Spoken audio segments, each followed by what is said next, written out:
आइए एक बार हम सभी सद्बुद्धि की कामना के लिए परमपिता परमात्मा का स्मरण करते हुए गायत्री महामंत्र का उच्चारण करके अपनी वाणी को पवित्र करें। गायत्री मंत्र को गुरु मंत्र भी कहते हैं। आपने सुना भी होगा, समाज में बहुत सारे लोग गुरु मंत्र लेते हैं किसी व्यक्ति से। तो हमें किसी व्यक्ति से गुरु मंत्र लेने की आवश्यकता नहीं है। जब स्वयं परमात्मा ने हमको गुरु मंत्र दिया हुआ है तो हम उसी को अपने जीवन का आधार बनाएं। यदि हमारे पास सद्बुद्धि होगी तो निश्चित रूप से हम जीवन में सदैव अच्छे कार्य करेंगे और जीवन को सफल और सार्थक बनाएंगे। ये सद्बुद्धि की कामना के लिए ही ये मंत्र परमात्मा ने हमें दिया है। परमात्मा से कितनी आप अनेक प्रार्थनाएं कीजिए, उन सब के मूल में जाकर के बुद्धि ही एक ऐसा तत्व है जो हमारे सभी कामों को बनाता है, सभी कार्यों को सफल करता है। बुद्धि और विवेक ये दोनों एक दूसरे के पूरक हैं। बुद्धि में यदि विवेक रूपी गुण भी जुड़ जाता है तो वो सही और गलत का निर्णय करने वाली बुद्धि बन जाती है। और ऐसी ही बुद्धि की कामना हम गायत्री मंत्र के माध्यम से करते हैं। मैंने प्रारंभ में संकेत किया था, आज फिर एक बार आपसे संकेत करते हुए ये निवेदन करना चाहता हूँ कि आप स्वयं जानते हैं, मैं नहीं जानता, आप दिन भर में अपनी संध्या आदि जो हम हमारे लिए बहुत महत्वपूर्ण कार्य है वो करते हैं कि नहीं। क्योंकि इतना व्यस्त जीवन हो गया है मनुष्य का, और जिनका व्यस्त जीवन नहीं है वे आलस्य और प्रमादवश इस महत्वपूर्ण कार्य को उपेक्षित रखते हैं, छोड़े रखते हैं। वो इसके महत्व को नहीं समझ पा रहे, इसकी गहराई में नहीं जा पा रहे। परमात्मा करे उनकी बुद्धि में भी ये चीज निश्चित रूप से पैदा हो कि हमारा जो अंतिम साथी है, अंतिम मित्र है, अंतिम हमारा साथ देने वाली शक्ति है वो परमात्मा है। संसार के सारे रिश्ते, माता पिता, भाई बहन, मित्र दोस्त और संतान भी उस समय सभी ही रह जाते, छोड़ देते हैं जब ये संसार से हमें विदा होना है। इस शरीर से हम अलग हो जाते हैं, आत्मा इस शरीर को छोड़ देती है, शरीर का अंत हो जाता है, मृत्यु हो जाती है। उस समय केवल वो ईश्वर है जो हमारे साथ है, वो हमसे कभी अलग नहीं होता। इसलिए उस ईश्वर से जुड़ना हमारे लिए बहुत महत्वपूर्ण है। तो संध्या आप करते हैं, बहुत अच्छी बात है। नहीं करते हैं तो दोनों समय अवश्य करनी चाहिए।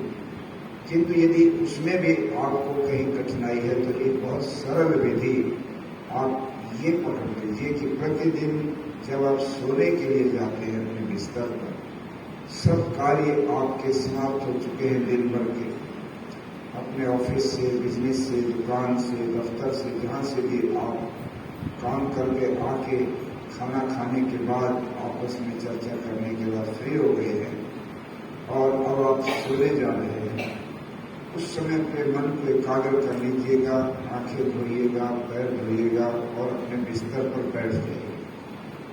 सबसे पहला काम ये कीजिए कि दिन भर के कार्यों का आकलन कीजिए। आज मुझसे कोई भूल तो नहीं हुई, मैंने वाणी का तो कोई दोष नहीं कर दिया, वाणी का तो पाप मुझसे नहीं हो गया, अपनी वाणी से कटु शब्द, कोई गलत, कोई गाली, किसी के अपमान की भाषा तो मैंने नहीं दे दी, मन में तो मेरे कोई कुटिल विचार नहीं पैदा हुआ, मेरे हाथों से तो कोई गलत कर्म नहीं हुआ। आप दिन भर के कार्यों के ऊपर दृष्टि डालिए। यदि आपको लगता है कि नहीं आज तो भूल हो गई है इस संबंध में, तो उसका प्रायश्चित कीजिए। और प्रायश्चित का तरीका ये है कि आप अंदर से ये अनुभव कीजिए कि आज मैं अपने आप को स्वयं दंडित करूंगा। ये भूल मुझसे क्यों हुई? नहीं होनी चाहिए थी, मैंने प्रतिज्ञा की हुई कि भूल नहीं करूंगा, फिर भी मैं किसी कारण से अवश्यवश स्वार्थवश या किसी और कारण से मैंने ये भूल की कि मेरे जीवन की बहुत बड़ी हानि हो गई, ये दोबारा न हो, इसलिए मैं अपने आप को दंडित करता हूँ। और आज मैं 1 घंटा देर से सोऊंगा, चिंतन करूंगा, बार बार चिंतन करूंगा, प्रभु से प्रार्थना करूंगा ये भूल मेरी दोबारा न हो। आप आधे दिन का भोजन छोड़ दिए, ज्यादा ही कोई बड़ी गलती हो गई और सारे घर के लोग चिंतित हो जाएंगे, भोजन क्यों नहीं करते। तुझे भोजन करूंगा तब बताऊंगा, अभी नहीं बताता। आप मौन हो जाइए 1-2 घंटे के लिए। ये प्रायश्चित के ये जो तरीके हैं, ये आत्मा अर्थात मनुष्य स्वयं अपने आप को दंडित करता है, तकलीफ देता है, इसलिए कि मुझसे भूल हो गई। दूसरे की अपेक्षा मत रखिए। तो ये एक तरीका है जीवन में गिरने से बचने का। दूसरा है अपनी बुद्धि के लिए सद्बुद्धि की कामना प्रतिदिन गायत्री मंत्र बोल के करना। 5 मिनट आप गायत्री मंत्र को प्रतिदिन बिस्तर पर दे दीजिए। आंखें बंद करके कानों से सुनना बंद करो, वाणी से बोलना बंद करो, शांत होकर अंतर्मुखी हो जाओ। भीतर ईश्वर है, भीतर आत्मा है, दोनों एक दूसरे के आमने सामने हैं। एक आवरण है पर्दे के रूप में जो अज्ञान का है, वो हमें बाधा बना हुआ है ईश्वर का साक्षात्कार होने में। तो हम ये महसूस करें कि वो परमात्मा मेरे भीतर मेरी भावनाओं को समझ रहा है और वहाँ प्रार्थना करो, प्रभु मेरी बुद्धि को सात्विक और पवित्र बनाओ, मैं सद्बुद्धि मुझे मिले, मैं सही मार्ग का पथिक रहूं, मैं जीवन में कभी भटकूं नहीं, गलत रास्ते पर न जाओ। कितना ही मेरे ऊपर विकट संकट आ जाए, मैं कभी भटकाव की तरफ न जा सकूं, ऐसी शक्ति परमात्मा मुझे दीजिए। आप रोज इसका अभ्यास करके देखो। मैंने तो दिन रखा था कि 1 महीना अभ्यास करो आप इस बात का। आत्मालोचन भी करो और गायत्री मंत्र का जप भी करो। आपको अपने आप अनुभव होगा कि जब कभी भी कहीं किसी संस्कारवश गलत कुटिल विचार मन में उठा भी तो फौरन आपकी जो प्रार्थना है, जो रोज आप रात को बैठकर उस ईश्वर से करते हो, वो प्रार्थना उस गलत विचार को वहीं दबा देगी कि मैं परमात्मा से क्या मांगता हूँ और ये विचार मेरे मन में फिर कहाँ से आ गया। तो आपकी प्रार्थना विजयी होगी और आपके मन में उठने वाले गलत विचार हार जाएंगे, पिछड़ जाएंगे और आपका जीवन पवित्र सुंदर बन जाएगा। तो गायत्री मंत्र बहुत महत्वपूर्ण मंत्र है। ये जीवन की वैतरणी है, ये जीवन का जो सागर है, समुद्र है, इसको पार करना है। बहुत संकट विकट आते हैं, इसमें आपकी पवित्र बुद्धि ही आपको इसमें से निकाल के ले जाएगी।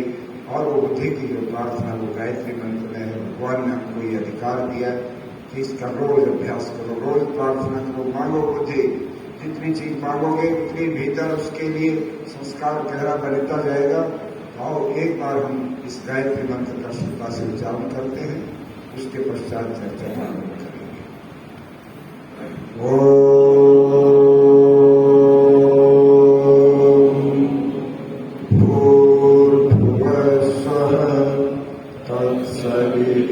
तत्सवितुर्वरेण्यं भर्गो देवस्य धीमहि धियो यो नः प्रचोदयात्। ॐ शन्नो मित्रः सोमर्वः शन्नो भवत्वर्यमा शन्न इन्द्रो बृहस्पति शन्नो विष्णुरुक्रमः। नमो ब्रह्मणे नमस्ते वायो त्वमेव प्रत्यक्षं ब्रह्मासि त्वमेव प्रत्यक्षं ब्रह्म वदिष्यामि ऋतं वदिष्यामि सत्यं वदिष्यामि। तन्मामवतु तद्वक्तारमवतु अवतु मामवतु वक्तारम्।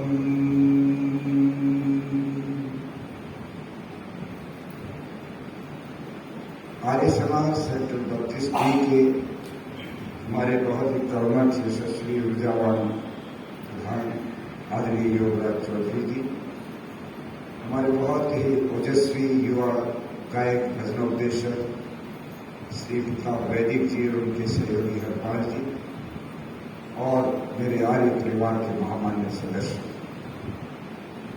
निरंतर पिछले 3 दिन से हम कुछ चर्चा कर रहे हैं और हम प्रयास कर रहे हैं कि महर्षि दयानंद सरस्वती ने जो मार्ग हमको वेदों का दिया, हम उसको समझें और अपने जीवन में उसको उतारने का प्रयत्न करें।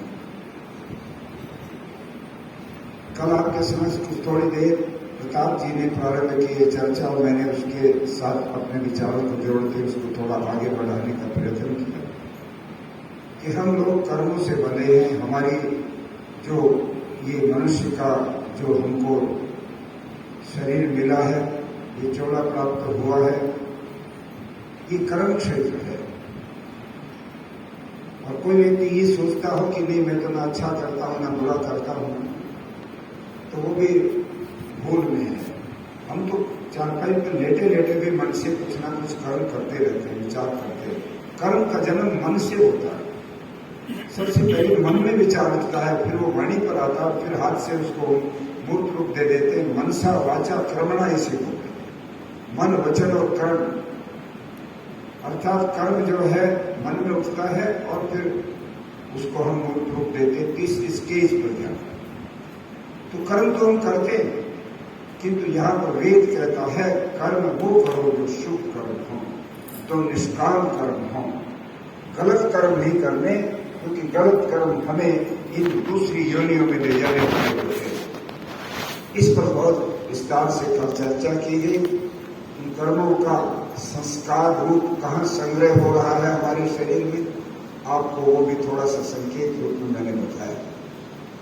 आज के कंप्यूटर के विद्वान ने, इंजीनियर ने परमात्मा के द्वारा बनाए गए इस सारे सिस्टम को देखकर ये खोज की कि जो परमात्मा ने इस शरीर के अंदर जो पार्ट लगाया है, मेमोरीज को, स्मृतियों को संग्रह इकट्ठी करने का, वो किस प्रकार से काम करता है।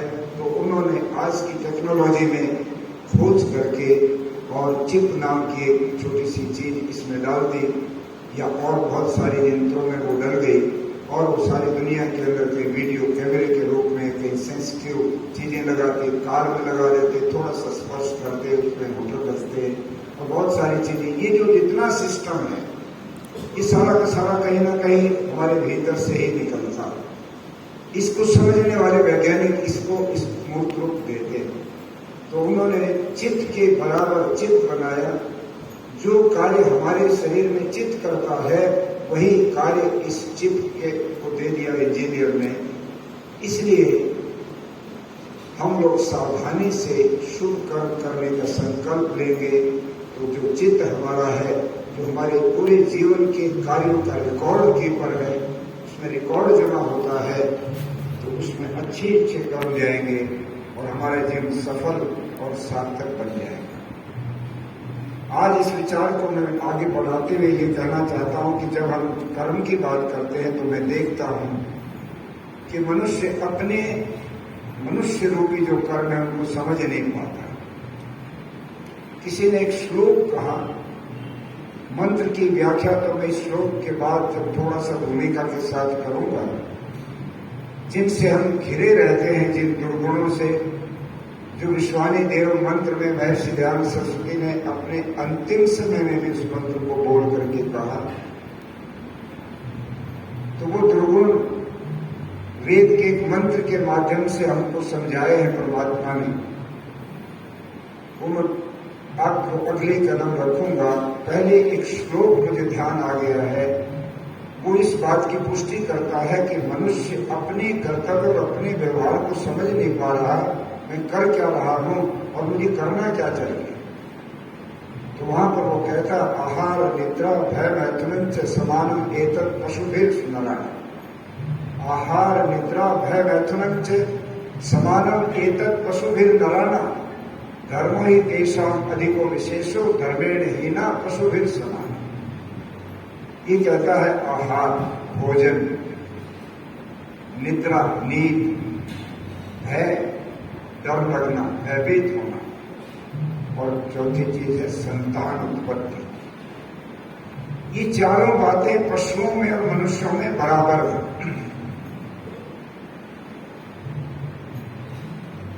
मनुष्य भी भोजन करता है, पशु भी भोजन करता है, मनुष्य भी सोता है, पशु भी सोता है। चाहे घोड़ा 3 टांग के ऊपर 1 टांग को रेस्ट देके सो जाए, सोता है।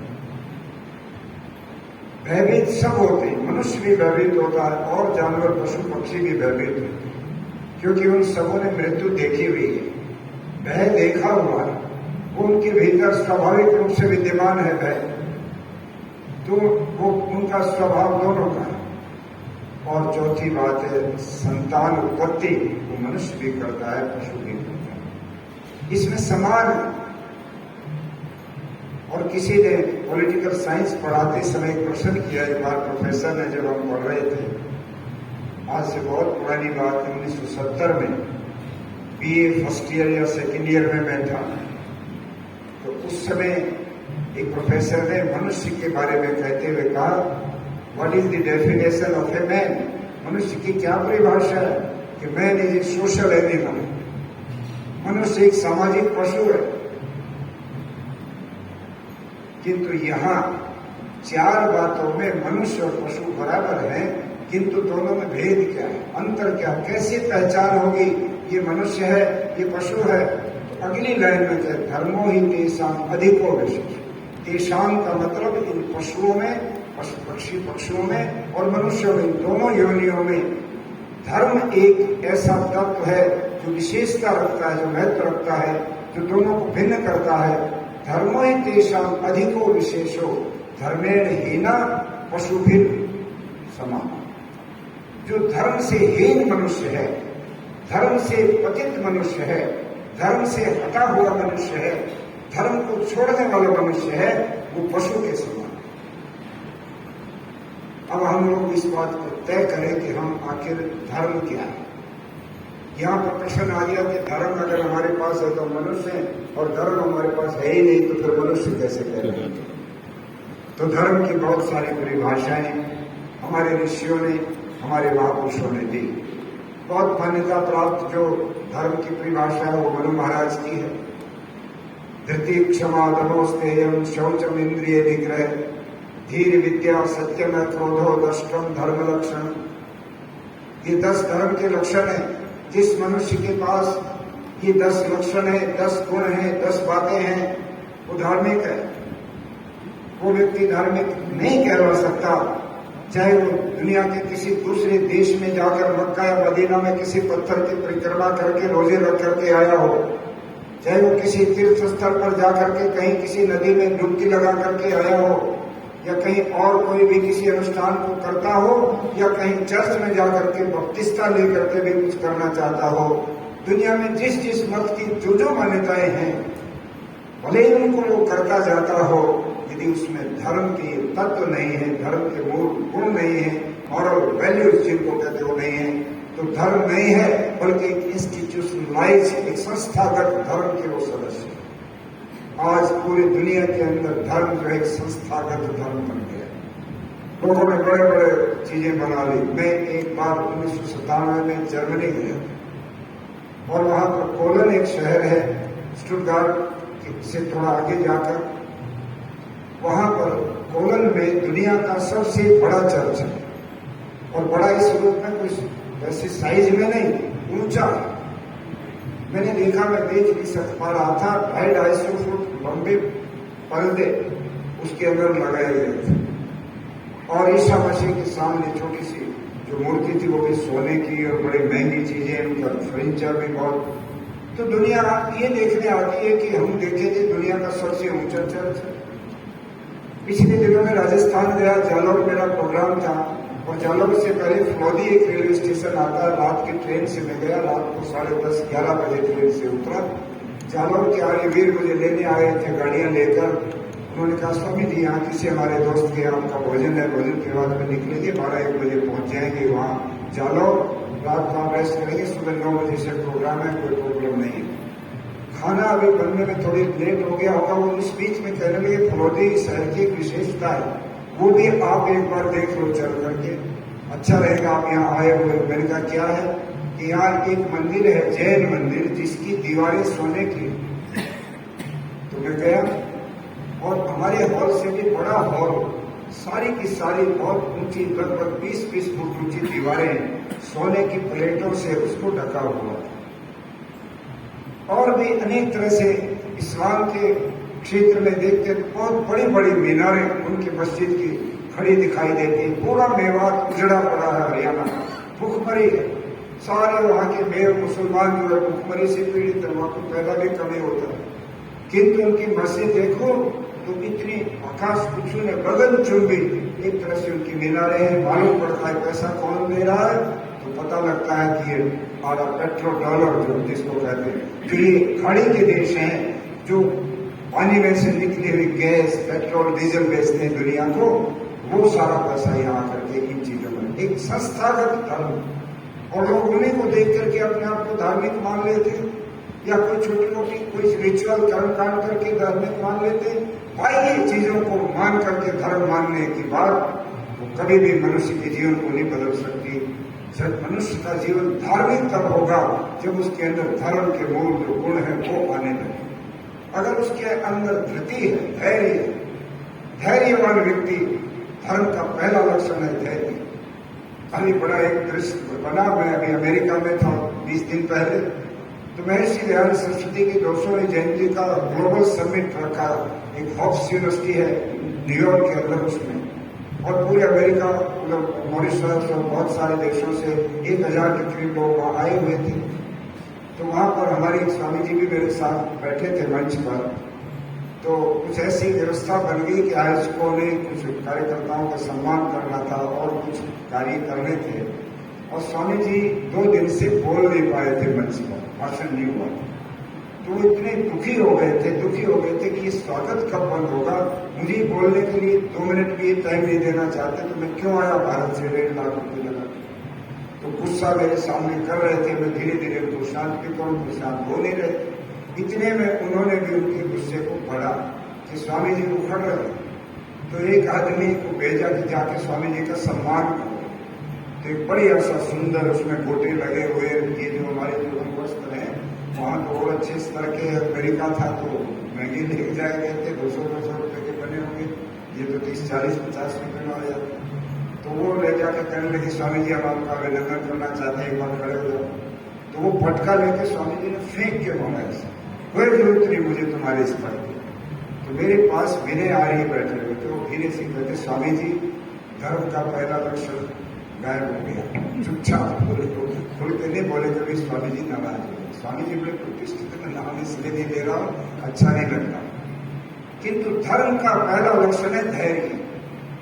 आपको बिना किसी सोचे, बिना किसी चीज की अचानक कोई बात हुई, धैर्य खो दिया और आप खड़ गए, सारा कार्य खराब हो जाता। धर्म का पहला लक्षण यदि किसी पर नहीं है तो समझ लीजिए कि वो धर्म का पालन नहीं कर रहा है, वो धार्मिक बनने में भी दूर। क्षमाशील होना चाहिए, किसी से छोटी मोटी भूल हो गई तो साधारण आदमी है, उसके ऊपर क्षमा करने की भी योग्यता हमारे पास। क्षमा दमो, अपने मन पर, अपने विचारों पर दमन करने की योग्यता होनी चाहिए। यही नहीं कि मन में जो उठा चंचलता उठे किसी को लेकर प्रयोग करने में आदमी। अस्तेयम अर्थात चोरी नहीं करने की बात। स्ते कहते चोरी नहीं करनी। हमारे अंदर कभी भी ये संस्कार नहीं उठना चाहिए कि पड़ा हुआ माल है इसको उठा लें। किसी ने कहा चरित्र किसको कहते हैं, तो चरित्र की फिर एक छोटी सी परिभाषा किसी ने बना दी, मातृवत प्रदारेशु परधर्मेशु लोष्टो आगमत सर्वभूतेषु ये पश्यति स पंडित है। ये चरित्र की परिभाषा है कि जो दुनिया की मातृशक्ति को, माताओं को, बहनों, अपनी आयु से बड़ी उम्र की माता को अपनी माता समझे, बराबर की महिला को, स्त्री को अपनी पत्नी को छोड़कर सबको बहन समझे, और छोटी बच्चियों को बेटी के दर्जे के तौर पर समझे, वो चरित्रवान व्यक्ति। और यही बात महिलाओं के ऊपर भी लागू होती है। बड़े लोगों को पिता, बराबर के लोगों को भाई, और छोटे बेटे के समान व्यवहार चरित्रवान हो जाता है। और दूसरी बात विशेष है कि लोष्टवत, खोया हुआ धन, बड़ा हुआ धन रास्ते में मिल गया, और पर्स देखा तो देखा इसमें तो 50,000 की गड्डी है, और कोई चला गया, इधर उधर देख के देखा कोई देख भी नहीं रहा, अपने पर्स जेब में डाला, अपने मुंह से कहने लगा वाह परमात्मा, जब तू देता है तो छप्पर पाड़ के देता है, बिल्कुल थोड़ी सी भी मेहनत नहीं की और आज तो मौज हो गई, 50,000 रुपये मिल गए और जेब में लेके चला गया। इसको कहते अस्तेय की भावना नहीं है। वो मेरा नहीं है, मैंने पुरुषार्थ नहीं किया, किसी बेचारे का खून हो गया, गिर गया। मेरा फर्ज यह है, जो भी कंसर्न आदमी है, गांव का कोई अधिकारी है, शहर का कोई अधिकारी है, या कोई विद्यार्थी है, तो स्कूल के प्रिंसिपल को या किसी पुलिस के अधिकारी को जाकर के वो राशि सौंपनी चाहिए कि मैं आ रहा था, ऐसे ऐसे ये पर्सन मैं नहीं जानता ये किसका है, इसको एडवर्टाइज करो ताकि उसको मिल जाए, नहीं तो बेचारा परेशान और बेचैन हो रहा होगा। यदि हमारे अंदर ये भावना आती है कि खोए हुए धन को हम लोष्टवत उसको हम मानते हैं, पराये धन को हम अपना नहीं मानते हैं, तो समझ लीजिएगा कि हम धार्मिक हैं, हम चरित्रवान हैं। और तीसरी बात उसके अंदर कहते हैं आत्मवत सर्वभूतेषु, इस पृथ्वी के ऊपर जितने प्राणी हैं उनमें अपनी आत्मवत, अपनी आत्मा के अनुसार समझना। जो मेरे अंदर आत्मा है वो आत्मा इसमें भी है, जो मेरे अंदर परमात्मा है वो परमात्मा इसमें भी है, इसलिए मैं इसके प्रति प्रेम भाव पैदा कर सकूं। ये है चरित्रवान व्यक्ति की परिभाषा। इसलिए मैं कहता हूं जो धर्म के लक्षण हैं, धरती क्षमा नमस्ते शौचम इंद्रिय। अब ये शौच शब्द बहुत साधारण सा लगता है, हम सुबह शाम निवृत्त होने जाते हैं तो प्राय गुरुकुलों में और हम सभी आर्य समाज के लोग ही ज्यादा प्रयोग करते हैं, बाकी नहीं करते। बाकी तो कहीं बाथरूम जा रहे हैं, ज्यादा से ज्यादा ओपन करेंगे तो कहते लेटरिन जा रहे हैं, किंतु हम क्या कहेंगे, शौच जा रहे हैं। तो केवल निवृत्त होने का नाम शौच नहीं, शौच का मतलब होता है शुचिता, और शुचिता सब प्रकार की, अर्थ शुचिता, मन की शुचिता, चरित्र की शुचिता अर्थात पवित्रता। अद्भिन्न गात्राणि शुद्धन्ति मलय सत्येन शुद्धति, शरीर वाणी से शुद्ध होता है और मन सत्य के व्यवहार से शुद्ध होता है। विद्या तपोभ्याम भूत आत्मा, और विद्या से आत्मा जो है वो उसकी तपस्या अर्थात वो उन्नत होती है, और बुद्धि ज्ञानेन शुद्धति, और बुद्धि ज्ञान से पवित्र होती है। इसलिए सोच जो शब्द है उसका पालन करना, अंदर से भी पवित्र, बाहर से भी पवित्र, विचारों से भी पवित्र, सब तरह से शुचिता और पवित्रता ये बात है तो कहती है धर्म का लक्षण। शौचम इंद्रिय निग्रह, इंद्रियों पर संयम करना, धीर विद्या, सत्यम अक्रोधो, बुद्धि को पवित्र रखना, विद्या को ग्रहण करना। और विद्या का मतलब केवल साक्षरता नहीं होता।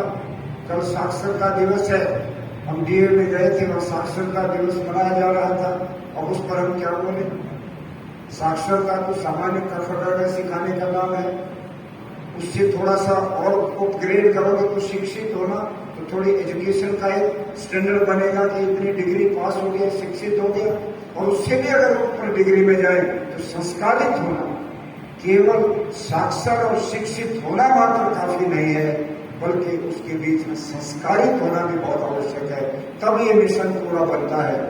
किंतु विद्या सत्यम अक्रोधो, सत्य को आचरण में लाना और क्रोध को छोड़ना। अब ये ऐसे बिंदु हैं जो मनुष्य अगर अपने अंदर ढूंढने लगेगा तो बहुत थोड़े दिन से हाथ लगेंगे।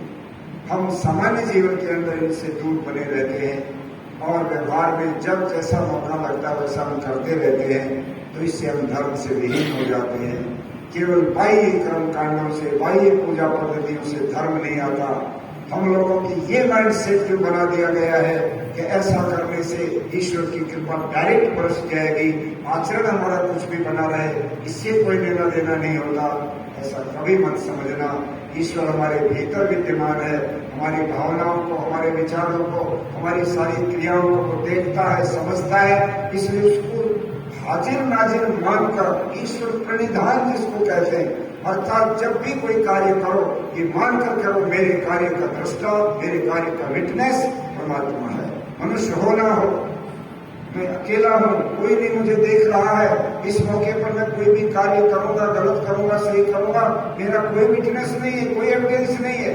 किंतु मत भूलो वो परमात्मा हमारा पक्का विटनेस है, जिसके हाथ में ही ये ताकत है कि जब अदालत लगेगी उसी ने फैसला देना है कि आपको क्या सजा मिलनी है या क्या इनाम मिलना है। ये धर्म का जो ये स्वरूप है ये आज गायब है। व्यास ऋषि ने कह दिया ये तो अभ्युदय निश्रेष सिद्धि से धर्म है। जिससे अभ्युदय होता, जिससे उन्नति होती है, जिन कामों से समाज के अंदर जिनसे यश और कीर्ति बढ़ती है, अर्थात ये लोग जिसका सुंदर बन जाता है, स्वर्ग रूपी बन जाता है, घर में प्यार प्रेम है, बच्चों में माता पिता में बहुत आपस में समर्पण है, पति और पत्नी में गहन प्रगाढ़ प्रेम है और बड़े आनंद के साथ घर के सारे कार्य आगे बढ़ रहे हैं, तो कहते हैं उससे उन्नति होती है। और विश्रेष अर्थात जिस कार्य के लिए ये जीवन मिला है, ये मनुष्य का चोला मिला है, वो मुक्ति का मार्ग, वो भी जिन कार्यों से हमारा नजदीक आ जाता है, वो दरवाजा जिस पर हमको जाना है वही धर्म है।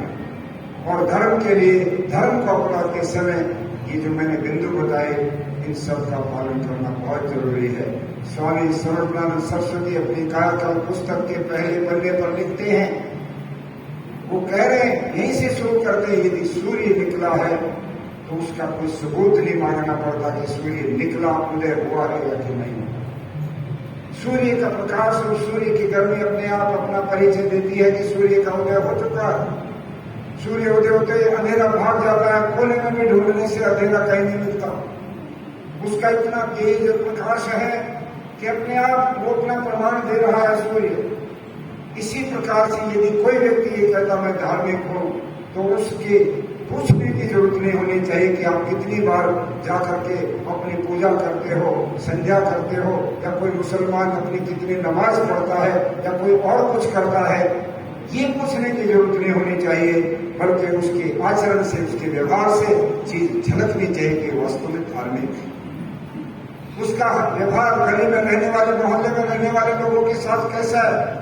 स्वामी जी तो यहाँ तक लिखते हैं कि यदि जिस गली में वो धार्मिक व्यक्ति रहता है और उस गली में कोई अत्याचार हो रहा हो किसी अबला के ऊपर, गुंडे आकर के उसको तंग करते, उसके ऊपर अत्याचार करते हो, और वो अपने धर्म की पूजा करता हो, अभी उधर देखे भी नहीं, मुंह फेर करके चला जाए पड़ोस से, वो धर्म नहीं, धार्मिक नहीं है, बल्कि वो कायरान है, उसको संन्याय का प्रतिकार करना चाहिए। यदि उसकी गली में मोहल्ले में कीचड़ है, जहाँ पर मक्खियां भिनभिनाती है, मच्छर है और गंदगी के ढेर लगे हुए हैं, और वो अपने आप को कहता मैं बड़ा यज्ञ करता हूँ, धार्मिक हो, तो समझ लीजिएगा कि वो अधूरी जात अपने साथ लिए बैठा है, उसने सही मायने में धर्म को फिर समझा। ये स्वामी सर्वज्ञानंद जी धर्म की व्याख्या कायाकल्प। इसलिए आज हमारे सामने एक सवाल है कि कर्म फल हमको मिलना है, उस कर्म फल की मार से हम बचने के लिए क्या करें। तो वेद एक बहुत सुंदर प्रेरणा दे रहा है। और कमाल की बात है, परमात्मा ने वेद के सारे मंत्रों में किसी मनुष्य को उसका आधार नहीं बनाया, मनुष्य की उपमा नहीं दी। अलंकार में, उपमा में मनुष्य को उदाहरण नहीं बनाया कि ऐसे मनुष्य मत करना। अर्थात मनुष्य के दोषों को गिनाकर ये नहीं कहा जिस मनुष्य में ये दोष है ऐसे मनुष्य तुम मत बनना, बल्कि पशु पक्षियों का उदाहरण दिया है परमात्मा ने। और वेद का बड़ा प्रसिद्ध मंत्र है, हमारे पंडित विद्वान लोग प्राय सुनाते रहते हैं, जो हमारे जीवन के अंदर दुर्गुण है, उन दुर्गुणों को मिटाने के लिए ये मंत्र है। वो मंत्र क्या है? उल्लूक यातुम, शुश्लूक यातुम, जहीश्वर यातुम, गोक यातुम, सुपर्ण यातुम, गृध यातुम, महाप्रण। ये 6 बातें उन्होंने कही, और ये 6 बातें विश्वानी देव मंत्र में जब 3 बातें आती हैं, हे ईश्वर आप हमारे दुर्गुण, दुर्व्यसन और दुखों को मिटा दीजिए। दुर्गुण कौन से हैं? हमारे अंदर कौन से दुर्गुण हैं? काम, क्रोध, लोभ, अहंकार, मोह, ईर्ष्या, ये दुर्गुण है। व्यसन कौन से? हमारे कोई नशे की आदत पड़ जाए, कोई और जुआ खेलने की आदत पड़ जाए, कोई और कुसंग में बैठकर हम अपने समय को बर्बादी करते हैं, व्यसन लग जाते हैं कि मैं तो इसका व्यसनी हो गया, मुझसे ये नहीं छूट रहा। ऐसे गलत कार्य जिनसे हमारा समय भी जाता है, हमारा धन भी नष्ट हो जाता है, स्वास्थ्य भी गिरता है, बहुत सारे लोगों को नशा करने की आदत पड़ जाती है। कि पूरा पंजाब आज 70% वहां का नौजवान ड्रग्स से एडिक्ट हो चुका है, नशेड़ी हो चुका है। उड़ता पंजाब एक फिल्म आई जिसमें सारे पंजाब का जो सच्चा दृश्य था वो उसमें फिल्मा दिया गया, दिखा दिया गया, किंतु कोई उधर ध्यान नहीं दे रहा है। ये व्यसन है। तो कहते हमारे व्यसन मिटाओ, और तीसरी बात कहते हैं हमारे दुख मिटाओ। दुख कौन से हैं? दुख 3 प्रकार के हैं, आधि दैविक, आधि भौतिक और आध्यात्मिक। आधि दैविक ही दैवीय प्रकोपों से आने वाले दुख, अकाल पड़ जाता है, अनावृष्टि हो जाती है, कम अनुसार अतिवृष्टि हो जाती है, बाढ़ आ जाती है, भूकंप आ जाता है, और बड़े से बड़ा सुनामी, और उससे भी बड़ा कोरोना। ये दैवीय प्रकोप जो आते हैं, कहते हैं इनसे हमको बचाओ महाराज, और इनसे बचने के लिए मनुष्य ने उपाय कर लिए हैं। बहुत बड़े बड़े हॉस्पिटल खुल गए, बहुत बड़े बड़े डैम बन गए, बहुत सब कुछ हो गया। उससे तो उपाय कर लेता है मनुष्य कि पानी की बाढ़ आएगी तो डैम लगा देंगे, भूकंप रोधी बिल्डिंग बना लेंगे, बच लेंगे। किंतु जो आधि भौतिक दुख हैं उनका भी उपाय हो गया है। सांप काट जाए, अभी 3 दिन पहले मुझे यहाँ आना ही था, 2 तारीख को सुबह मुझे फ्लाइट पकड़ के अमृतसर जाना था, और शाम की फ्लाइट से वापस आना था। तो मैं सुबह घूमने, क्योंकि आजकल मैं घूमने के लिए थोड़ा, डॉक्टर ने मुझे अमेरिका में कहा कि स्वामी जी घूमना मत छोड़ो, तो मेरे घूमना छूट गया। मैं रोज सुबह 5 बजे 6 बजे मेरी गाड़ी तैयार होती है, मैं प्रोग्राम में होता हूँ 8-9 बजे। 200-150 किलोमीटर डेली मेरा ड्राइव होती है, रहती है। कम से कम एक दिन में 2-3 प्रोग्राम मेरे होते हैं। ये तो आप लोग योगराज जी का और आप लोगों का पता नहीं कौन सा मेरे ऊपर कोई कर्ज रहा होगा जो 5 दिन आपके साथ बैठा हुआ। इतना लंबा समय बहुत मुश्किल मेरे लिए रहता है, क्योंकि बहुत व्यापक संगठन की भी जिम्मेदारियां हैं और बहुत सारे काम भी रहते हैं। तो मैं जब घूमने गया तो ऐसे 1-2 कुत्तों ने मुझे भौंका, पगड़ी नहीं थी, कुर्ता और कटिवस्त्र पहना था। तो मैंने सोचा ऐसे भौंकते कुत्ते, मैंने एक हादसा दिखा रहा, मैं इधर चला गया, और घूम के इधर से जब वापस आया तो मैंने कहा फिर भौंकेंगे तो दूसरी गली से आता हूँ। आप आश्चर्य करेंगे, वहां पे 50 कुत्ते एक महिला ने पाल रखे, और एक एनिमल राइट्स, एक ऑर्गेनाइजेशन है animal rights, save the animal rights, पशुओं के अधिकारों की रक्षा करने वाला एक संगठन है। वो रोज उन कुत्तों का भोजन लाता है। वहाँ एक महिला है, वो क्रिश्चियन है, उसको वो तनख्वाह देते हैं 1000, 2000, 3000 अपने महीने के खर्चे के रूप में। वो वहाँ रहती है, वो उसको पालती है। अब मैं जब आया तो एक कुत्ता भौंका तो मैंने उसको भगा दिया, दूसरे ने भौंका, तीसरे ने, फिर सब धीरे धीरे उठने लगे। 5-5:45 का समय था। आप आश्चर्य के मुझे 25-30 कुत्तों ने घेर लिया, और मैं हाथ में चप्पल ले रखी, डंडा भी नहीं था, चप्पल से भरा हूं। इधर वाला भागे पर इधर वाला मेरे कपड़े पकड़े, और आखिर से आके मेरी, मैं जो बैठता हूँ वो बैठी मेरे यहाँ गाँव छोटा सा, तो मेरे एक कुत्ते ने आखिर मेरे दांत मार दिए। 2 इंजन से तो मेरे लग गए हैं, 1 परसों कहने का मतलब इनका भी उपाय हो गया। कुत्ता काट जाए तो इंजेक्शन पहले तो 14 लगते थे, 3 में काम चल जाता है। बड़ी से बड़ी भयानक बीमारियों के भी इलाज हमने ढूंढ लिए, हॉस्पिटल हो गए, कोरोना के भी बहुत इलाज हुए, कैंसर के भी होते हैं सारे इलाज। किंतु आध्यात्मिक जो दुख है उनका इलाज आज दुनिया के अंदर कोई हॉस्पिटल नहीं बना है। उसका इलाज केवल ईश्वर की उपासना, योगाभ्यास, इसके सिवाय और कोई भी उपाय आध्यात्मिक दुख का नहीं। मन का जो कष्ट है वो केवल ईश्वर की भक्ति से दूर हो सकता है। वही एक दवाई है जो मन की कष्ट को, मन के दुख को, मन में जो उतार चढ़ाव जो आते हैं वो कहीं न कहीं ईश्वर के ही समर्पण होकर के ही उनसे छुटकारा मिलता है। तो जो 6 बातें कही हैं ये पशुओं को लेकर कही है वेद में। यहाँ जो मैंने दुर्गुण बताए थे, ये दुर्गुणों का उपाय किया वहां पर कि क्या करना है कि 6 जीवों की चाल, इनका स्वभाव छोड़। किस किस का? उल्लू किया तो उल्लू की चाल छोड़ो, उल्लू का स्वभाव मत अपनाओ। उल्लू में क्या कमी है? वो रात को देखता, दिन में नहीं दिखता, उसको अंधेरा पसंद है, अंधेरे से मोह है उल्लू का, ये मोह का रोग है। अब अंधेरा किस काम का है? हम लोगों के जीवन में अंधेरा किसी काम नहीं आता। सोते समय लाइट ऑफ करके सो सकते हैं, बाकी तो काम बिगड़ते ही है अंधेरे से कैसे काम होगा। और अब तो बिजली के हम आश्रित हो गए हैं, बिजली के बिना तो सारे काम ही रुक जाते हैं। किंतु उल्लू को अंधेरा पसंद, अंधेरा प्रतीक है ज्ञान का, और अज्ञान क्या है? कि मनुष्य जो बात सही नहीं है उसको सही माने बैठा है और जो गलत है उसको सही मान रहा है, जो सही को गलत मान रहा है, उल्टी दिशा में जा रहा है। जिस रास्ते से ईश्वर की प्राप्ति होती है वो रास्ता तो हम नहीं अपनाते, किंतु ऐसे रास्तों में बांट दिए गए हैं जहां पर मनुष्य घिरा रहता है और सारी जिंदगी बीत जाती है, ईश्वर के नजदीक वो जा ही नहीं पाता। ये अज्ञान है। जहां सत्य नहीं है उसको सत्य मानना ये अज्ञान है और ये उल्लू का स्वभाव है। किंतु मैं ये जानता हूं कि हम कोई भी अपने आप को उल्लू कहलाना पसंद नहीं करेंगे, क्योंकि हम समाज में जब किसी बच्चे को धमकाते हैं, बार बार समझाते हैं और बच्चा ना सुने तो कहेंगे बड़ा उल्लू है, तो ये समझ नहीं आ रही कि एक बार तो उसको उल्लू की उपमा दे देते हैं। उल्लू को मूर्ख भी, उल्लू को ज्ञानी भी, हर तरह से कह करके हम उसकी निंदा करते हैं। तो हम लोग उल्लू के स्वभाव को छोड़ें और उल्लू का स्वभाव अज्ञान जो है वो हमारे जीवन का शत्रु है।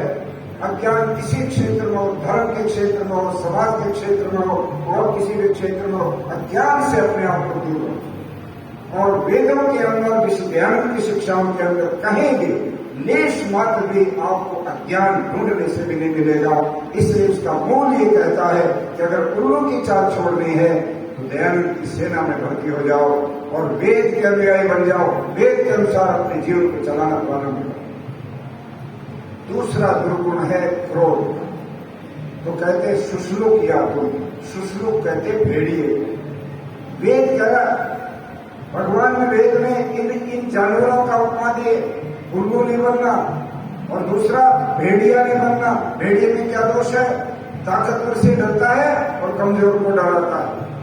कहते एक बार जंगल में पानी बह रहा था और भेड़िया पानी पीने आया, तो दिलों ऊंचे से पानी आ रहा था पहाड़ की तरफ से नीचे इस नाले में, तो ऊंचाई की तरफ भेड़िया खड़ा होकर के पानी पीने लगा। थोड़ी देर में एक मेमना, कोई छोटे बकरी का बच्चा वगैरह आ गया और वो उससे 20-30 कदम नीचे की तरफ जिधर पानी बह के जा रहा है वहां पानी पीने लग गया। तो ये भेड़िया ने देखा मेरा भोजन आ गया। अब ये उसको कहता तू बड़ा नालायक है, मेरे को झूठा पानी पिला रहा है। जब मैं पानी पी रहा हूं तो तू पानी पी रहा, तेरा झूठा पानी मुझे पीना पड़ेगा। तेरी इतनी हिम्मत कैसे पड़ेगी? क्योंकि वो कमजोर है, उसको डराया। और मेमना कहता है कि मैं तो आपका जो पानी है झूठा मेरी तरफ आ रहा, मैं पी रहा हूं आपका झूठा पानी, मेरा पानी तो इधर जा रहा, आपकी तरफ तो जा नहीं रहा। तो वो क्या जवाब देता? तो तू नहीं तो तेरे बाप ने कभी पिलाया होगा। और उसके ऊपर झपटना मारा और उसके प्राण कर दिए। वही भेड़िया यदि उससे थोड़ा सा और पावरफुल जानवर आ जाए तो तुम दबा करके वो भागता है। कहते ये जो गुण है, क्रोध का जो गुण है, ये हमारे जीवन को पतन की तरफ ले जाता है। ये मनुष्य के अंदर नहीं आना चाहिए। मनुष्य ताकतवर से क्यों डरे, कमजोर को क्यों डराए? मनुष्य तो मनुष्य है, वो सब में अपने जैसी आत्मा देखता है और जैसा जिसके साथ व्यवहार है वैसा करता है। तीसरा है कुत्ता, जहीश्वयातु, अर्थात कुत्ते की चाल छोड़ो, कुत्ते का स्वभाव छोड़ो। कुत्ते में दोष क्या है? कुत्ते में दोष है, दो दोष है। एक तो स्वजातीय द्रोह करता है, बहुत ईर्ष्यालु होता है। दूसरे इलाके का कुत्ता आ जाए कि सारे इकट्ठे होकर उसके पीछे पड़ेंगे, ये कहां से हमारे तो हमने कभी देखा नहीं, कैसे आ गया। तो उसमें स्वजातीय द्रोह और ईर्ष्या, ये दोनों दोष है उसके अंदर। तो कहते हमको ऐसा नहीं बनना। एक बार किसी ने परीक्षण किया कि वास्तव में ये बात सही है क्या, कुत्ता अपने स्वजातीय द्रोह रखता है? तो एक कमरे के अंदर कुत्ते रोक दिए 40-50 और बीच में एक टोकरा रोटी उनके खाने के लिए भर के रख दी और साथ के कमरे में भेड़े रोक दी, भेड़, और 2 टोकरे घास वगैरह उनका जो चारा होता वो रख दिए और बाहर से वो लगा करके बंदा सब सो गए कि सुबह देखेंगे अब क्या बनता है। सुबह गए तो जब खोला कमरा भेड़ों का तो घास का एक भी दिन का नहीं था और सब एक दूसरे के ऊपर गर्दन डाले ऐसे सो रही थी आराम से। कोई किसी प्रकार की प्रतिक्रिया देखने को नहीं मिली। और जब कुत्तों का खोला खुला तो रोटी जोके तो किसी का कान फटा हुआ है, किसी की पूंछ फटी हुई है। जो रोटी की तरफ आगे बढ़े तो दूसरा उसके ऊपर जोर से अटैक मारे, उसको खींचे पीछे और सारे लड़ झगड़ करके खून होकर के सारे बुरा रहे पड़े हैं बेहोश। बोले ये है कुत्तों का हाल। हम आपस में प्यार से प्रेम से रहने का जो स्वभाव है उसको कभी ना छोड़े। ईर्ष्या का भाव कभी ना लाए कि इसकी उन्नति क्यों, इसकी क्यों, ये क्यों मेरे से आगे जाए। और दूसरा स्वजातीय द्रोह। हम मनुष्य हैं, मनुष्यों में निस्संदेह ऐसे भी हैं जो मनुष्य कहलाने के योग्य भी नहीं, जो मनुष्य होते हुए भी उसकी मनुष्यता पर कलंक है। ऐसे लोगों को समाज पूरी तरह से बहिष्कृत करे, परंतु पूरा समाज जो अच्छे लोग हैं वो सब इकट्ठे होकर, संगठित होकर ऐसे जो समाज के वंचक होते हैं उनको बाहर करने का उनको काम करना चाहिए। तो कहते कुत्ते में जो दोष है वो भी अपने अंदर मत आने दो। चौथा दोष है कोक या तुम। कोक एक चिड़िया का नाम है, चिड़ा बोलते हैं, और इसमें काम का बहुत बड़ा प्रभाव होता है, काम वासना। अब इस पर मैं बहुत अधिक बोल नहीं सकता, बोलता नहीं मैं ज्यादा इन विषयों पर, किंतु मैं ये जानता हूं कि काम कितना व्यक्ति को गिरा देता है। कि आप इस तरह देख लीजिएगा, आज हमारे देश के कई ऐसे महत्वपूर्ण लोग जो बड़े बड़े करोड़ों लोग, एक दो करोड़ लोगों के अनुयायियों के गुरु बने, और इसी काम के प्रभाव से वो इतने ज्यादा नीचे चले गए कि अब जेल के सीटों में काम आदमी को जीवन से हटा दे। काम का गुलाम कभी नहीं बनना, काम के ऊपर अपनी जितेंद्रिया से विजयी प्राप्त करनी है। इसलिए कहते हैं कि चिड़े से शिक्षा लो, काम ही नहीं बनना है जिंदगी। ये काम मनुष्य को गिरा देता है, भटका देता है और अच्छी बड़ी इज्जत को राख में मिला देता है। समाज उसकी निंदा करता है ऐसे व्यक्ति की। इसलिए काम बहुत खतरनाक है, इससे अपने आप को बचाना। और चौथा है, पांचवा है सुपर्ण यातु। एक गरुड़ नाम का पक्षी है, सुपर्ण कहते गरुड़, कहते उसमें बड़ा अहंकार है, रूप का अहंकार। अहंकार तो बहुत चीजों का हो जाता है, किसी में धन का अहंकार होता है, मेरे पास खूब है और करो मेरे से मुकाबला, मैं जो चाहूं कर सकता हूं, मेरे पास पैसा है, पैसे का भी घमंड होता है। किसी पर शरीर की ताकत का घमंड होता, मैं बहुत ताकतवर हूं, पहलवान, मेरे पास मैं ये कर दूंगा, ये भी घमंड है। किसी के पास विद्या का अहंकार होता है, मैं बहुत विद्यावान हूं, मेरे पास मेरे से आओ कोई भी टकराओ। परंतु विद्या हमेशा विनय प्रदान करती है, अहंकार नहीं देती है। और जो विद्या होने के बाद भी अहंकार करे, इसका मतलब वो विद्यावान नहीं है। तो अहंकार विद्या का हो, धन का हो, शरीर का हो, रूप का हो, या और किसी चीज का भी, राज्य का भी हो, पद प्रतिष्ठा का भी अहंकार हो, अहंकार सदा मनुष्य को नीचे गिराता है। रावण का उदाहरण है, दुशासन का उदाहरण है, दुर्योधन का उदाहरण है। जिस व्यक्ति ने भी अहंकार का परिचय दिया संसार में, वही निंदित हुआ है। आज रावण को 9 लाख साल पहले रामायण हुई, और आज इतने वर्षों के बाद भी हमारे देश के लोग उस रावण के पुतले जलाते, उसकी कितनी घोर निंदा होती है अहंकारी होने के कारण, कि उसने कितना बड़ा अपराध किया। सीता जैसी साध्वी और ऐसी पवित्र माता को उसने कैद रख करके अपमानित किया। उसका दंड उसको ये मिला कि आज उसके पुतले जलते। अहंकार को कभी भी जीवन में नहीं आने देना चाहिए। विनम्रता को हमेशा जीवन का अपना श्रृंगार बनाना चाहिए। हमेशा विनयशील, विनम्रताशील रहो। और छठा है कृद्रिया, गिद्ध। इसको कहते हैं लोभ, लालच। गिद्ध बड़ा लालची होता है।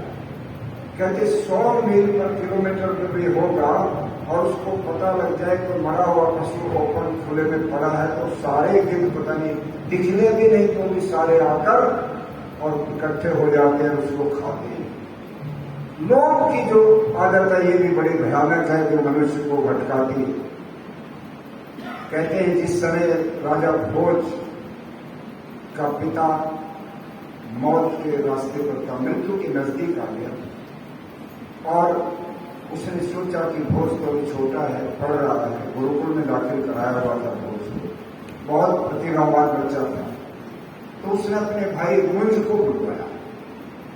राजा भोज के पिताजी के जो भाई था, उनके चाचा, उनका नाम मुंज था, मुंज को बुलवाया और उसको कहा भाई अभी भोज तो पढ़ेगा, विद्वान बनेगा, राज्य का कार्य तो बाद में वो संभालेगा, तब तक ये राज्य का दायित्व मैं तुमको दे देता हूँ, क्योंकि उस समय परंपरा से राजा का बेटा ही राजा बनता, वंशानुक्रम से राजा के बेटे का ही अधिकार था कि वही राज्य गद्दी पर बैठे। किंतु उसके पिताजी ने समझा कि और थोड़ा तप करेगा, विद्वान बनेगा तो अच्छा राजा बनेगा, जब तक ये भाई बैठ लेगा और फिर ये छोड़ देगा जब वो आ जाएगा स्नातक बनकर। तो मुझ को अधिकार दे दिया, मुझ गद्दी पर बैठा तो उसने देखा राज्य का ठाट बाट सारे सब कुछ, और उसके अंदर राज्य को पूरी तरह से स्थायी रूप से उस पर बैठे रहने की इच्छा करता। कि ना तो भाई रहा, बहुत तो छोटा है, कब वो स्नातक बना नहीं बना, मेरे अपने भी तो बच्चे हैं, अब क्यों नहीं नया वंश चला दिया जाए, मैं क्यों राज छोड़ू, कौन मुझे आकर के कहेगा तुम राज से हटो, भोज इसका अधिकारी बनेगा, और मैं भोज का काम ही क्यों नहीं समाप्त करा दूं अपने आप ही, न रहेगी बांस न बजेगी बंसुरी। मन में गलत विचार उठ गया, लालच आ गया, लोभ आ गया, और भोज को मारने की योजना बना ली मुझे। अपने 4 सिपाहियों को भेजा गुरुकुल में, चिट्ठी लिख दी 4 लाइन की, आचार्य जी मेरे प्रिय भोज को एक बार भेज दो, बहुत दिन हो गए उनसे मेरी मिलने की इच्छा है। उनके पिताजी की डेथ के बाद वो घर नहीं आया है, 2 दिन रहेगा फिर गुरुकुल आ जाएगा वापिस, उसको भेज दो। राजा का पत्र था, आचार्य जी ने उन 4 सिपाहियों के साथ भेज दिया, और सिपाहियों को कह दिया कि इसको यहाँ लाने की जरूरत नहीं है, जंगल में मार देना, और मारने के बाद इस बात की पहचान करूंगा कि तुमने मारा है कि नहीं, उसकी आंखें निकाल देंगे। और सोचिए कि आदमी लोभ में लालच कितना ज्यादा पागल होता। सिपाही लेकर के चले तो जो रास्ता था उस रास्ते से जंगल के भीतर की तरफ जो रास्ता जाता था और गहरे में, जहां जाकर उनको ये सारा पाप करना था, उसको मारना था, उधर जब वो मुड़ने लगे तो भोज ने कहा कि इधर कहाँ जा रहे हो, रास्ता तो इधर है, नगर का, भोपाल का, भोज नगरी का।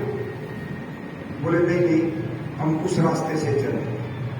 थोड़ा और आगे जाकर के कहने लगे भोज, हमारी आत्मा में बड़ी व्याकुलता पैदा हो रही है, तुम्हारे इस सुंदर से मासूम चेहरे को, तेजस्वी चेहरे को देखकर, तुम्हारी आयु को देखकर हमारे मन में बड़ा ही उतार चढ़ाव और व्याकुलता पैदा हो रही है। आप हमारी समस्या का समाधान करो, तुम तो बहुत अच्छे प्रतिभावान बच्चे पढ़ते हो। बोले क्या बात क्या है, मुझे बताओ। उन्होंने कहा तुम्हारे चाचा मुझे ने हमें भेजा है, और ये कहा है कि भोज को गुरुकुल से इस चिट्ठी से ले लेना, वरना आचार्य नहीं भेजेंगे, और उसको जाकर के जंगल में उसकी हत्या कर देना। हमारा मन नहीं मानता कि हम आपको निर्दोष कैसे माने, हमारे हाथ जो है वो कांप रहे हैं तुम्हारे को मारने में, हम कैसे बच सकते हैं इस बात से, तुम हमारा रास्ता मार्गदर्शन करो। भोज कहता है कि बहुत साधारण बात है, तुम मुझे रस्से से यहाँ बांध दो पेड़ में, और 2 जने यहाँ रह जाओ, 2 जने मेरे चाचा के पास चले जाओ, और उनको कह दो हमारा एक, किंतु मैं एक चिट्ठी लिखता हूँ, भोजपत्र ले आओ, उधर से मैं चिट्ठी लिख के दे देता हूँ, ये चिट्ठी जाकर के मेरे चाचा मुझको दे देना। अगर चिट्ठी पढ़ने के बाद वो ये पश्चाताप करे, ये कहे कि ओह तुमने ये क्या कर दिया, क्यों मार दिया, मारने से पहले ये चिट्ठी तुमने मुझे क्यों नहीं पढ़ाई, तो फिर तुम बाद में बात को खोल देना और मुझे खोल करके ले जाना। और अगर वो फिर भी ये कहता बहुत अच्छा किया तुमने मार दिया, तो फिर आकर के मुझे मार देना, तुम्हारा भी कर्तव्य पूरा हो जाएगा, तुम राज की रोटी खाते हो, मैं तो भागूंगा नहीं, मैं तो बच्चा हूं, मेरे रस्सी से बांध दो अच्छी प्रकार से। किंतु एक पत्र ले जाओ, हो सकता है पत्र से उसका दिल बदल जाए, मन बदल जाए। जब ये बात की तो कहने लगे अगली शर्त बड़ी खतरनाक है, उसका हम कैसे पूरा करें। वो कहता उसकी आंख निकाल के लाना। आंख किसके लेके जाए, आपको मारे बिना तो आंख नहीं निकाल सकते। तो एक हिरणी बनी पड़ी थी वहां, कहते उसकी आंख निकाल कर कपड़े में लपेट के दे दी। कि जो आदमी लोभ में पागल हो रखा है वो ये कोशिश नहीं करेगा कि आंख मनुष्य की है कि किसी पशु की, ले जाओ। और मिलती जुलती भी होती है, कुछ हिरणों की छोटी आंख होती है मनुष्य जैसी, तुम ले जाओ, वो इसी को मान लेगा कि तुमने मार दिया और पूछ लेगा। चिट्ठी लिख दी, और चिट्ठी में क्या लिखा, प्रिय चाचा मुझ, इस धरती के ऊपर बहुत बड़े बड़े राजा महाराजा हुए, मानधाता हुए, दशरथ हुए, राम हुए इस धरती के ऊपर, दुर्योधन और पता नहीं कितने बड़े बड़े ताकतवर राजा हुए, सब के सब इस धरती से खाली हाथ चले गए।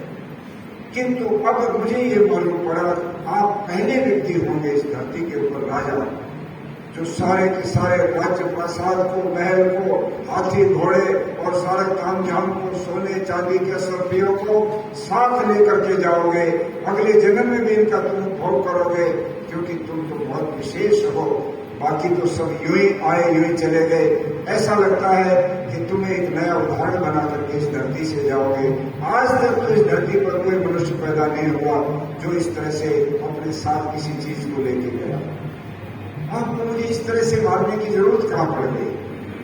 मैं तो आपको ही सौंप देता इस राज्य को। तुमने ये क्या फैसला ले लिया कि तू सब यही रह जाएगा? कुछ भी नहीं मेरे लिए, तो मिट्टी। जब इस प्रकार की चिट्ठी लिखी और चिट्ठी लेके डरते हुए सिपाही गए और एक कपड़े में आंखें लेकर के गए, तो कहने लगे कर दिया काम। मुझे ने कहा कि हाँ जी कर दिया, मार दिया भौज को हमने।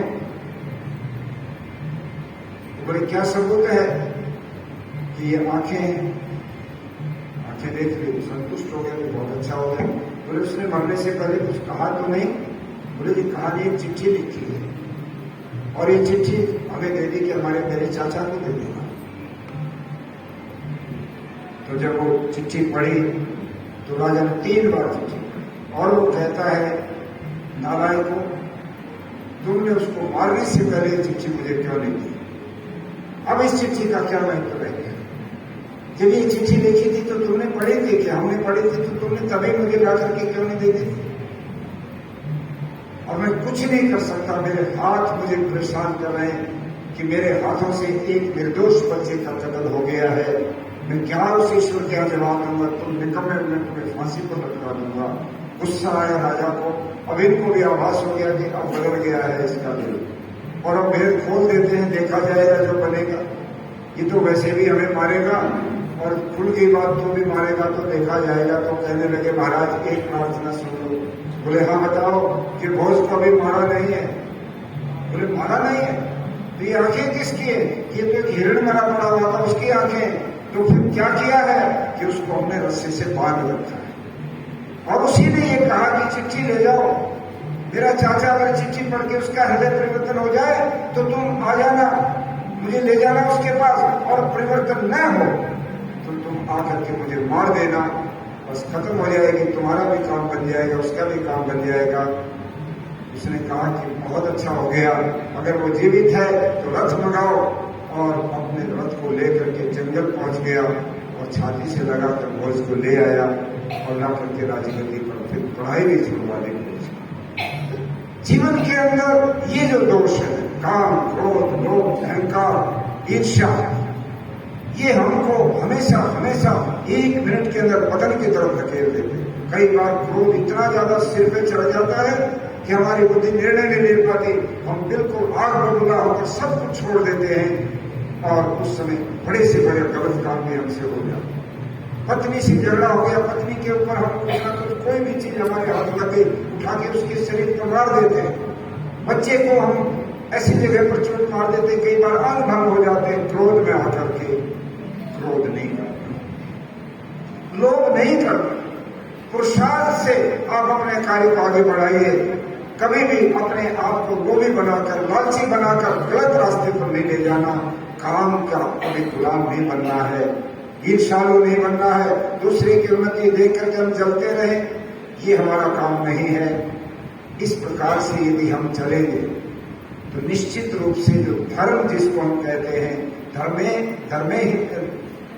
धर्मो ही देशम अधिको विशेषो, अर्थात पशुओं और मनुष्यों में धर्म एक विशेष है जो पशुओं से मनुष्य को अलग करता है।